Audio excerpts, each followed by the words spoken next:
There is another aspect of this war whereby, if you look at the cost, do you know that the normal ballistic missiles that are being used by Israel and, of course, the US to hit Iran, they cost more than like between 1 to 2 million each.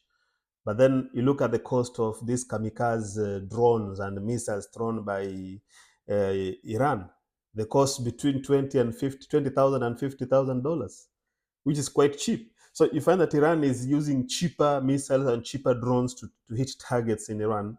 By the same time, US and, of course, the likes of Israel, they're using these expensive missiles. Of course, you look at the cost, you realize that even in day one alone, the US had almost blown over $800 million in terms of equipment, of course, in the war in Iran. So it's something that the likes of US and, of course, other countries have to look at it. Can they sustain? Of course, war is a matter of how long can you sustain the war. That's the problem about this war. How long can you fight? How long can you defend your system? Because again, you look at Iran, they'll produce hundreds of these drones and missiles in a month.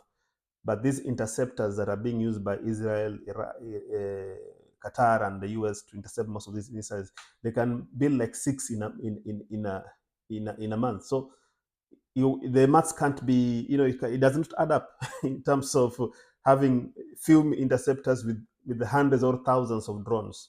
So yes, as much as the interceptors are working, and most of these interceptors are actually getting hold of these missiles, they're doing good work. In Qatar, for instance, the interception rate is between 92% and 96%, which is quite good in terms of protecting their territories. So again, it reminds me of ChatGPT, which these companies in America, of course, use millions and millions, if not billions. But Chinese developed one of their own AI, which was costing barely like $2 million with a very small team, I don't know, $20 million. Very cheap and very efficient.